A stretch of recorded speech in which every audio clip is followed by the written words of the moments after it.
Ustaz, ada satu soalan menarik ni. Apa itu tadabbur Ustaz? Saya pun nak tahu. Wan Haidar. Oh, okey. Apa itu tadabbur? Ringkasnya macam inilah. Tadabbur adalah daripada perkataan dubur, belakang. Dubur maksudnya belakang. Jadi tadabbur maksudnya kita nak pergi ke belakang ayat tersebut. Ayat tu nak apa daripada kita. So senang cerita kata, tadabbur adalah nak mendalami kehendak ayat tersebut dan bagaimana kita nak react terhadap ayat tersebut. Itu tadabbur. Mungkin perlu disentuh juga apa beza tadabbur dengan tafsir. Ustaz, sekejap. Ya, Ulang balik Ustaz yang tadi tu. Saya tak dapat kecap. Ulang balik sekali. Tadabbur daripada perkataan dubur. Dubur maksudnya belakang. Yeah. Jadi tadabbur, saya selalu explain tadabbur adalah cubaan kita untuk pergi ke belakang ayat itu, ke dasar ayat itu. Ayat tu nak apa daripada kita dan macam mana kita nak react terhadap ayat itu. Itu tadabbur. Cuma jangan confuse tadabbur dengan tafsir. Sebab setengah orang duk bayang, ustaz mengajar apa? Saya mengajar tadabbur Quran. Tadabbur Quran tu macam mana? Alif bata ke? Belajar tajwid ke tadabbur Quran? Saya kata lebih kurang macam apa kehendak ayat apa semua. Oh, ustaz mengajar tafsir. Setengah orang macam tu. Sebab setengah orang duk bayang tafsir dengan tadabbur tu sama. Kalau boleh saya nak explain apa itu tafsir dan tadabbur. Tadabbur macam saya sebut tadi, tafsir ni dia satu bidang yang sangat kompleks, sangat besar. Saya sangat yakin saya bukan ahli tafsir. Syihabuddin lagilah bukan. Well, point dia, tadabbur ini siapa boleh tadabbur? Jawapannya setiap manusia, Muslim ataupun non-Muslim, Allah arahkan untuk tadabbur. Tadabbur ini, kalau kita nak ada ilmu untuk tadabbur ni mudah je. Allah tanya, engkau ada pendengaran tak? Penglihatan, jantung hati, ada tak? Akal ada tak? Satu orang yang Allah bagi pendengaran, penglihatan, jantung hati, maka dia boleh tadabbur Quran. Kita hanya perlukan panca indera kita dan juga jantung hati, maksudnya akal lah. Akal kita, afidah kita untuk proses ayat Quran, kita boleh faham. Mungkin tak mendalam, selapis dua lapis saja, tapi itu fungsi Quran. Quran ni, ada orang yang baca, dia faham selapis. Ada orang baca, dia faham dua lapis. Lebih dia study, dia faham 4 lapis. Sama ada kita faham selapis, 2 lapis ataupun 4 lapis, maka semua itu kita sedang bertadabbur. Tapi kalau tafsir, satu orang nak tafsir ni, dia nak kena ada banyak ilmu alat. Ilmu alat ni, kawan kita yang belajar ke Azhar pun tak habis belajar lagi. Ilmu alat ni tuan-tuan, tahulah kan, apa bahasa Arab tu pula, nahu, surah berbagai, asbabun nuzul, makiyah ataupun madaniyah. Lepas tu nak kena study hadis juga, nak kena harmonikan dengan fiqh dan berbagai lagi. Tafsir tu senang cerita kata, saya pun tak mahir lah. So tafsir ni lebih kepada kajian akademik lah.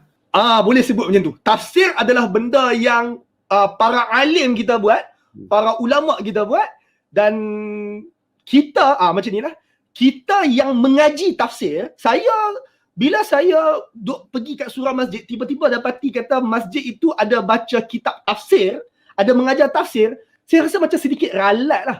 Sebab apa? Syihabuddin, ikhlas hati. Waktu hang duk baca tafsir Ibnu Katsir tu, pening tak pening? Memang pening lah. Dan kalau sebut boring tak? Biasa baca buku akademik.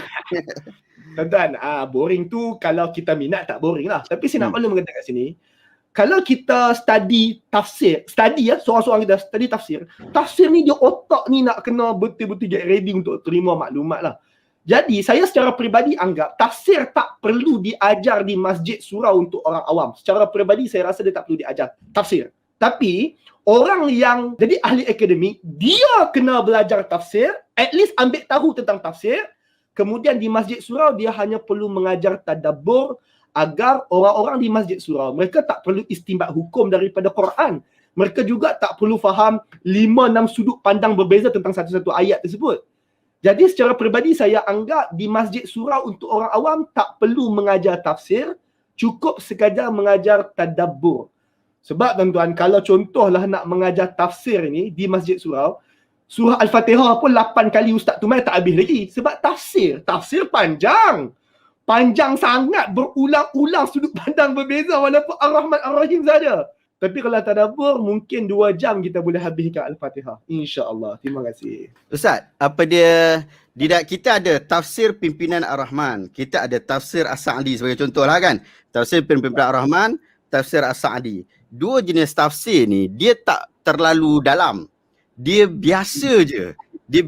Sangat-sangat biasa. Adakah tafsir itu tidak layak disebut dengan nama tafsir lalu sepatutnya kita letak nama dia Tadabbur Pimpinan Ar-Rahman ataupun Tadabbur As-Sa'di? As-Sa'di saya tak pernah baca habis, saya tak boleh komen.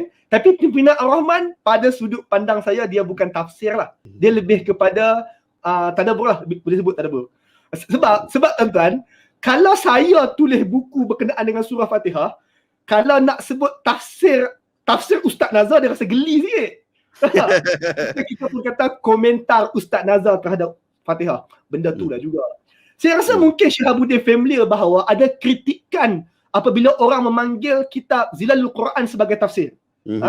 Syed Qutb tulis Zilalul Quran dan ada orang kritik kitab tersebut tak wajar disebut sebagai tafsir pun, dan saya setujulah.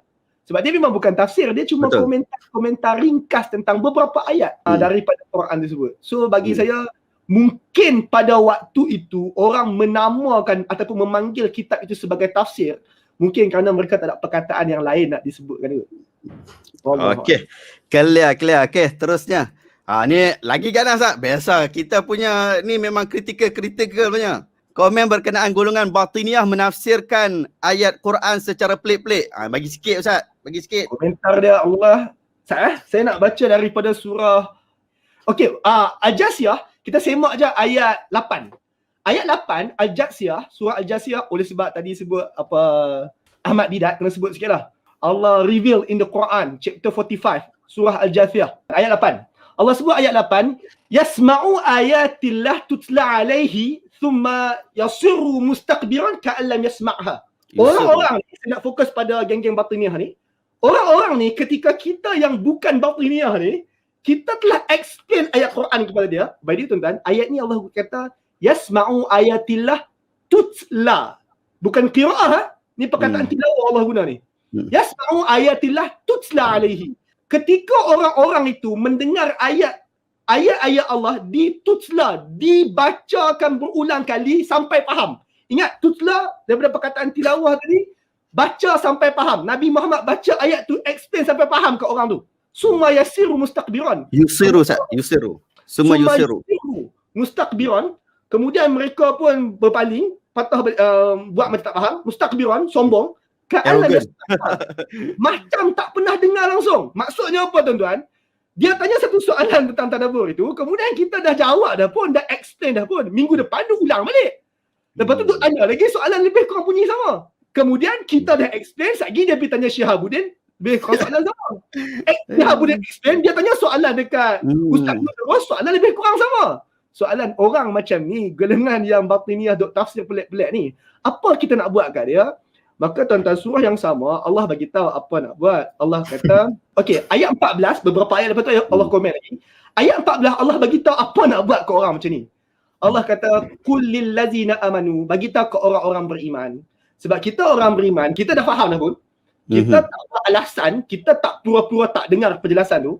Golongan batiniah tu duk pura-pura macam kita tak explain lagi. Qul lil ladzina amanu, bagi tahu ke orang beriman, yaghfiru je lah. Yaghfiru lil ladzina la yarjuna ayyamillah. Bagi tahu ke orang beriman, maafkanlah. Maksudnya abai je lah puak-puak ni. Sebab orang-orang ni tak mengharapkan hari bertemu Allah.